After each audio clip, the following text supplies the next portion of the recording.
ঈদের খুশি কি শুধু নতুন জামায়, নাকি স্টেশনের ভিড়ে হারানো একজোড়া স্যান্ডেল আর বাড়ির টান? হুমায়ুন আহমেদ বলতেন, কিছু আনন্দ বড় একা। এই ঈদও কি আমাদের তেমনি একা করে দিচ্ছে না? মধ্যবিত্তের ঈদ মানেই এক অদ্ভুত মুখোশ। পকেটে টান থাকলেও মুখে হাসিটা বড় চওড়া রাখতে হয়। চিনি কম হলেও আমরা বলি, আহ, অমৃত। আসলে স্বাদ তো চিনিতে নয়, তৃপ্তিতে। যান্ত্রিক এই শহরে আমরা সবাই এক একজন ফেরারি। ঈদের উছিলায় শুধু নিজের কাছে ফেরার চেষ্টা করি। রাত 2টা থেকে লাইনে দাঁড়িয়ে আছি, খবরের কাগজই এখন বিছানা। টিকিটের জন্য এই পাগলামি কি স্রেফ বাড়ি যাওয়ার জন্য? অবশেষে পেলাম এই এক টুকরো কাগজ। এখন আমার কাছে মক্কা মদিনার টিকিট। জয়তু ভাগ্য। হঠাৎ কানে এলো এক বৃদ্ধের হাহাকার, টিকিট নেই। আজ বাড়ি না ফিরলে হয়তো শেষ দেখাটাও হবে না। মা পথ চেয়ে বসে আছে, আর এখানে একজন মা মরতে বসেছে। ঈদ কি মানুষের চেয়ে বড়? টিকিটটা দিয়ে দিলাম। বৃদ্ধের চোখের জল আমার হাতের ওপর পড়ল।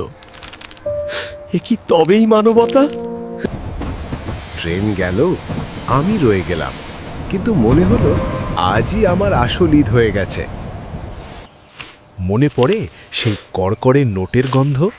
দাদাজানের সেলামি মানেই ছিল সারা দুনিয়া কেনার ক্ষমতা।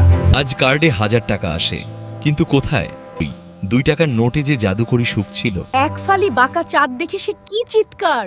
এখন তো ক্যালেন্ডার দেখেই ঈদ ঠিক হয়ে যায়। চাঁদ উঠছে। বড় হওয়া মানে কি তবে আনন্দ বিসর্জন দেওয়া? আমাদের ছোটবেলাটা কত বেশি ধনী ছিল। স্মৃতিগুলো আসলে ধুলো পড়া ডায়েরির মতো। ঈদ এলে আলতো করে বাতাস দিলেই ডানা মেলে ওড়ে। এখানে নীল আকাশ আছে, কিন্তু মা নেই। সেমাই আছে, কিন্তু সেই হাতের জাদুটা নেই। মা বলছে, বাবা তুই খেয়েছিস তো? আমি বলছি, হ্যাঁ মা, পেট ভরে খেয়েছি। আসলে মনটাই খালি। প্রবাসীদের ঈদ মানে হলো একটা লম্বা দীর্ঘশ্বাস আর মোবাইল স্ক্রিনে প্রিয়জনের মুখ স্পর্শ করা। দূরত্বের সীমানা যাই হোক, দোয়ার তো আর পাসপোর্ট ভিসা লাগে না। মা, তোমার দোয়া পৌঁছে গেছে। এই একাকিত্বই হয়তো আমাদের শিখিয়ে দেয়, বাড়ি মানে শুধু দেয়াল নয়, বাড়ি মানে প্রিয়জন। বাবাকে বললামই, নাও নতুন পাঞ্জাবি। 5 বছর ধরেটা সাদাটা পরে আর ভালো লাগে না। বাবা বললেন, ওরে খোকা, আমার পাঞ্জাবি তো নতুনেরই মতো আছে, তুই পরেছিস তো? জেদ করে আলমারি হাতড়াতে গিয়ে চোখে পড়ল এক ভাঁজ করা চিরকুট। একই। বাবার প্রতিটা ঈদের বাজেট কাটছাট হয়েছে আমার ছোটবেলার স্বপ্নগুলো পূরণ করতে গিয়ে। কি ভয়াবহ ত্যাগ! এই পুরনো কাপড়ের ভাঁজে ভাঁজে লুকিয়ে আছে বাবার নিঃশব্দ কান্না, আর আমার জন্য জমানো পাহাড় সমান মমতা। বাবা অবাক হয়ে বললেন, এ কি করছিস? আমি বললাম, আজ থেকে এই পাঞ্জাবিটাই আমার অহংকার।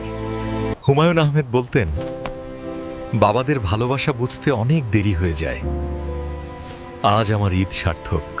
আপনার ঈদ কি বাবার পুরনো পাঞ্জাবির মতো ত্যাগের, নাকি স্টেশনের টিকিটের মতো লড়াইয়ের? মন্তব্যে আপনার ঈদের গল্প জানান। সাবস্ক্রাইব করুন এবং আমাদের এই ছোট পরিবারের সদস্য হন।